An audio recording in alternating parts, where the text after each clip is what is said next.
નમસ્કાર મિત્રો, મારી યુટ્યુબ ચેનલમાં તમારું હાર્દિક સ્વાગત છે। આજે આપણે વાત કરવાના છીએ ભાથીજી મહારાજની ટેક। જન્મ કારતક સુદ એકમ, વિક્રમ સંવત 1600, ફાગવેલ। ડાકોરના ભક્તરાજ વિજયસિંહ બોડાણાને દ્વારિકાની જાત્રાએ પ્રથમ વખત પાટણના જયમલ રાઠોડ એમના સંઘમાં લઈ ગયેલા। આ જયમલ રાઠોડના વંશમાં જ એ કપડવંજ પાસે ફાગવેલ ગામે એક ગિરાસદાર રાઠોડ તખતસંગ થયા। ફાગવેલના ઠાકોર તખતસિંહનું લગ્ન એ ચીખડોલના ગિરાસદાર રાજાની દીકરી અકલબા સાથે થયું। તખતસંગ અને અકલબાના 4 સંતાન સોનબા, બિંજીબા, હાથીજી અને ભાથીજી। ભાથીજીનો જન્મ વિક્રમ સંવત 1600 એટલે કે ઈસવીસન 1544 કારતક સુદ એકમના દિવસે થયેલ। ભાથીજી નાગ દેવતાનો અવતાર મનાતા। એ સવા માસના થયા ત્યારે તેમના કપાળના મધ્ય ભાગમાં નાગ ફેણનું ચિહ્ન ઉપસી આવ્યું હતું। તે સમયથી જ લોકો તેમને દેવાંશી માનતા। દિવસ જાય તેમ તેમની ચમત્કારિક શક્તિના પરચા સૌને જોવા મળતા। ભાથીજી ગૌસેવા, નાગસેવા અને ગરીબોની ખૂબ સેવા કરતા। એમના આખ્યાનો, કથાઓ, ભજનોમાં ગવાયા મુજબ તેઓ દુધાતલ ગિરાસદાર ભૂપતસંગના દીકરી કંકુબા સાથે લગ્નની વેદીમાં ફેરા ફરી રહ્યા હતા। ત્યારે ગાયનો ધણ હાકી જવાની રાડ પડી અને તે દોડી ગયા। ગાયોને બચાવતા એ શહીદ થયા। એમની સાથે કંકુબા પણ પંચતત્વમાં વિલીન થયા।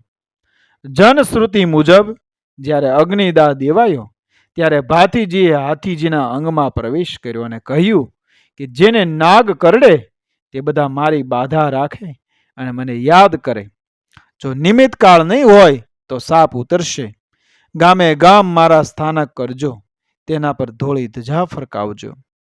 ત્યારથી ફાગવેલ ભાથીજીનું સ્થાનક બન્યું છે। ભાથીજી આજે જનમાન્ય લોક દેવતા તરીકે પૂજાય છે।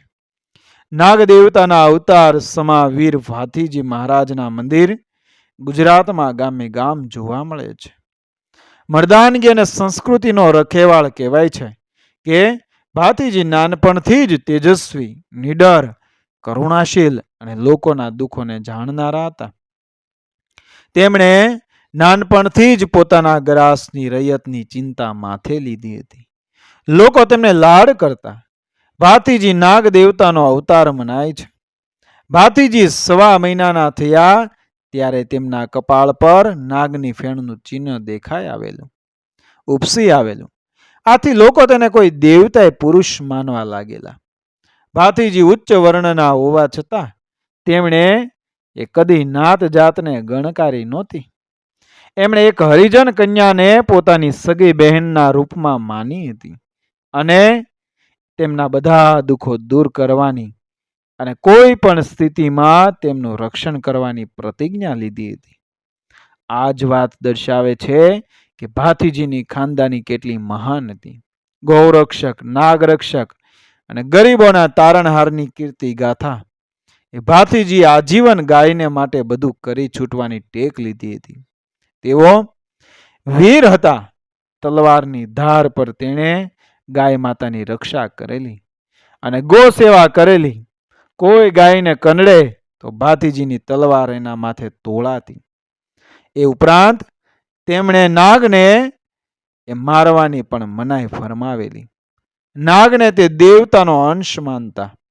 સર્પ કદી જાણી જોઈને દંશ ના મારે। માનવી ભૂલથી કે જાણી જોઈને તેના પર પગ મૂકે, પ્રહાર કરે તો જ એ સ્વ બચાવ માટે થઈને ના છૂટકે દંશ આપે છે। આજે પર્યાવરણની રક્ષા માટેના પ્રયત્નની નીમ ભાથીજીએ લગભગ 350 વર્ષ અગાઉ નાખી હતી।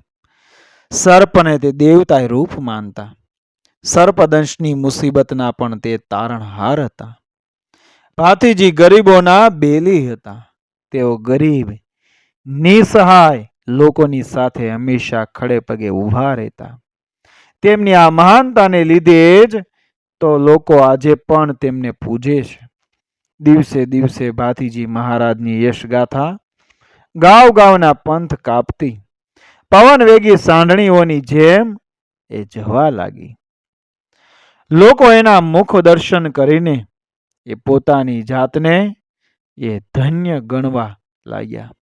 લગ્ન મંડપમાંથી એ રણ સંગ્રામમાં ભાતીજી મહારાજના લગ્ન દુધાતલના ગિરાસદારના પુત્રી કંકુબા સાથે થવાના હતા.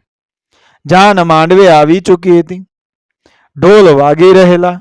શરણાઈઓ પોતાના દેહના કટકા કરીને રાગ આલાપતી હોય એ મંગળ સુરો રેલાવી રહી હતી. લગ્ન મંડપમાં વેદીની ફરતે ભાતીજી ફેરા ફરી રહ્યા હતા. એવામાં આવીને કોઈકે ખબર દીધા કે ગામની ગાયોને દુશ્મનો પકડીને જઈ રહ્યા છે.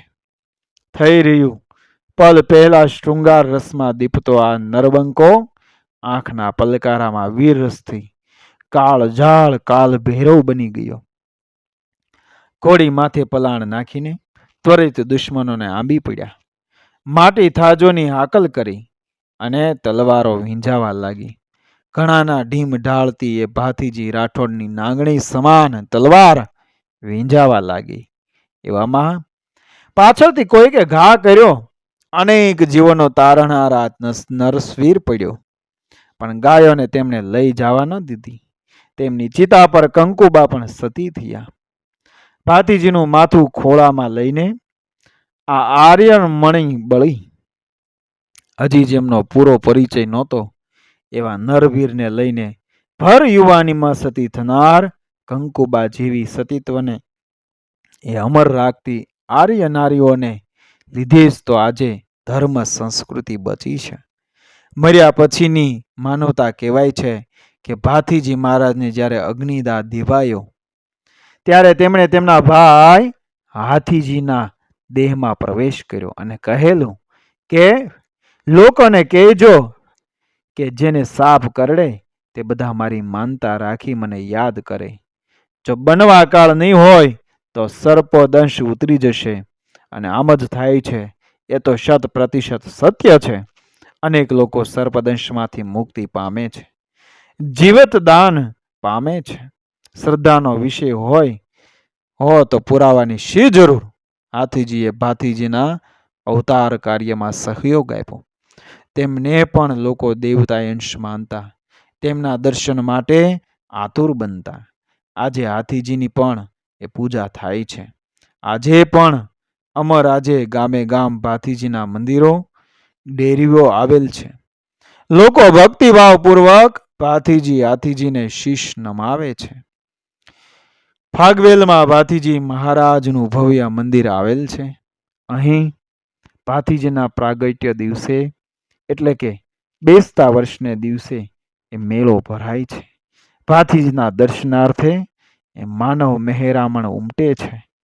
શ્રદ્ધાપૂર્વક લાખો લોકો ભાથીજી આગળ શિર ઝુકાવે છે. ભાથીજી વિશે અનેક આખ્યાનો ભજનો આજે ગામડે ગામડે એ ગવાય છે. ત્યારે લોકો કહે છે કે શ્રદ્ધા હોય તો ભાથીજી આજે પણ હાજરા હજુર છે. આવા મહાન વીરોની કીર્તિમાં કદી ઓટ આવતી નથી. ભરતીના મોજા અવિરત ચાલુ રહે છે. ધન્ય છે અકલબાને જેમની કુખે આવા નરવીરે જન્મ લીધો. મિત્રો, વિડીયો પસંદ આવ્યો મારી ચેનલ સબસ્ક્રાઈબ કરો, ફોલો કરો, શેર કરો. મળીએ આવી જ ઘટનાને પ્રેરણાદાયક ઇતિહાસ વાર્તાઓ સાથે આગળના વિડીયોમાં. બન્યા રહેજો મારી ચેનલ સાથે. જય શ્રી કૃષ્ણ. રાધે રાધે. જય વીર ભાથીજી મહારાજ.